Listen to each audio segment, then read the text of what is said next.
Hey guys, Chad Lyman here, C4C Police Jiu-Jitsu. Just driving in the car here. I want to take a minute to address a topic that comes up from time to time. Recently came up for me. So one of my co-workers, who's a senior guy on a team within the department, reached out to me and was concerned that the DT guy for their unit was going to have training, and he felt like it was just going to be, hey, this guy's going to make us box for training. He felt like there weren't going to be any controls or any real goal. They were just going to try to beat each other up, and he was potentially concerned about injury, and he didn't want to have to go do it. He was calling me on the union side and wondering what my 2 cents would be as a union rep. Does he have to train with the team? And so the first thing I addressed is just training in general, and I said yes. I said, not only do you need to train, but training with hands-on physical elements to the training is good. It's good for you. And I said, have they told you there's going to be no controls? We're not going to wear mouthpieces. There's not, we're just going to put on gloves and box each other. And at that point he says, well, no, that's not what they said, but there's been injuries in the past when guys have done this. I'm concerned about doing this. I'm older. I'm going to retire at the end of the year. I just want to know if I have to do it. And I said, well, do bad guys punch you in the face on calls? Or have they tried to? And he's like, well, yeah. I said, okay, well, as long as you're going to do the job, it's good for you to train. But then I reiterated to him, it's not good to have a free-for-all, or I said, we don't even do that in the gym. Like, I coach professionally, and the athletes at the gym, although I don't coach any fighters and haven't for several years, I have coached fighters specifically before, MMA fighters, and we don't go full speed there either, with no controls, no idea what we're doing. We're not working on anything, we're just going hard. Now, there are hard rounds that are part of training, but I wouldn't match up guys who either didn't train regularly or have unknown skill and then say, hey, go ahead and do a really hard round and last man standing, that kind of thing. Especially in a work setting or an LEO setting, that's not productive, and I wouldn't recommend that. So as coaches, one of the things to remember is, number one is safety. You got to have safety gear and you got to have safety protocols. That's not going to be the focus of my video, though. What I want to focus on in this video is pace. At Progressive Force Concepts at PFC, we say two things, and Brian Hartman was actually one of the first guys who said this, and he's exactly right, is injuries happen at the fringes of people getting too tired or people going too fast. And those two things are going to be things we're going to see injuries or mishaps in the range. We're going to see injuries or mishaps in clearing. We're going to see injuries or mishaps in combatives, hands-on type training, self-defense training, MMA training, jiu-jitsu, whatever. So your injuries are most often going to occur either you're going too fast or everyone's gotten so tired that now we're fatigued, and that's where guys start getting hurt. So I said we have to protect against those two things. And then as an instructor, another way you can really control injury, because if we're going to be advocates for this hands-on physical, and I don't mind if guys get punched or gals get punched in training, they should. They ought to be taken down, they ought to be held down, they ought to be punched. Trying to choke each other in trainings, not out of line, not wrong, because the suspect's going to do that to you. Trying to stab each other, whatever it is. We can put appropriate safety protocols with all that training. Not advocating actually stabbing each other. We use training weapon systems. But those can be hard knives made of hard materials that it hurts, or shock knives.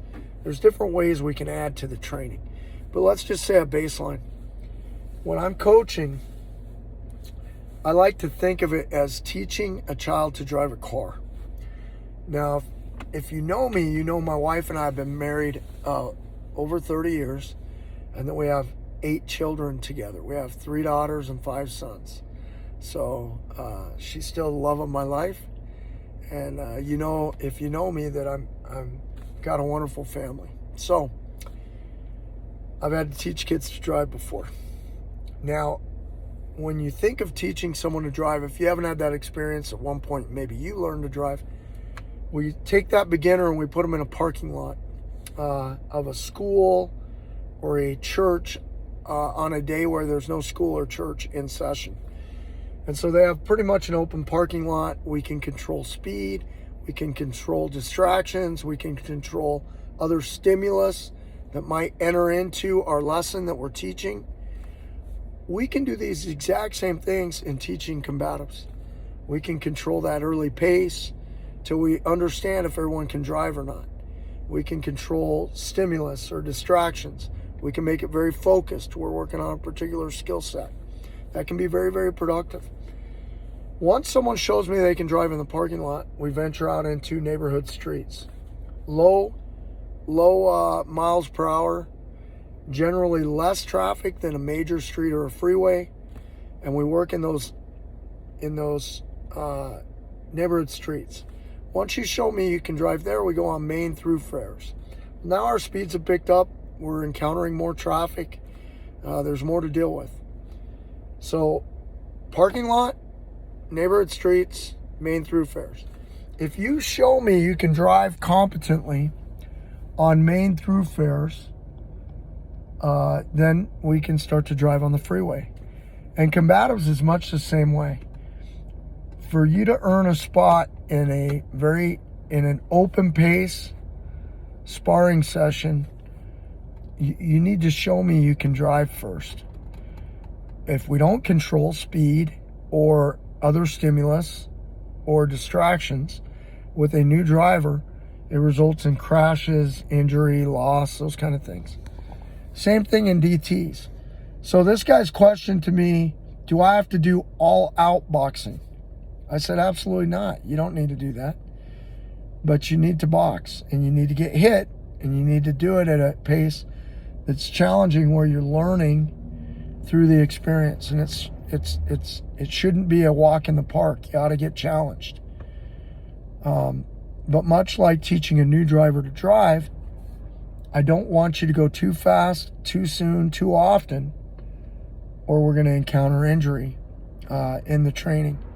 And that's a good coach. A good coach is going to get fight functional results. There are people who are going to be hard to kill. Basically, they're going to be very, very tough humans, but they're going to get that without regularly injuring or putting them out of commission. And so we need that happy medium. Does my buddy need to box? Absolutely. Should he box more? Yes. Should he learn how to box fast? Yes. Eventually, fast has to be familiar, guys. Everything can't be slow, easy, walking pace. Some of it's got to be fight paced. But I want to give you the skills and the resources prior to that fight pace engagement, that when you encounter it in either a real event or in the training room, that you're successful and you're competent at that speed. And let's talk the training room. You ought to be regularly training at that neighborhood driving speed, just regular speed limit.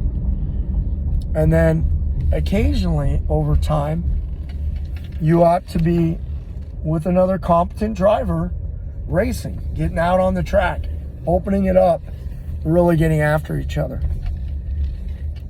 Guys, I hope this resonates for you. If you're a coach, one of the biggest things you can do to deal with people's fears, to enhance learning, and to improve safety is to make sure that they're training at a pace that's appropriate for their skill level. And you're constantly trying to add to that skill level and add to it so that eventually they can drive full speed and do it safely. Good luck to you. Keep training. Like we say in PJJ, go train a little, a lot. Thanks, guys.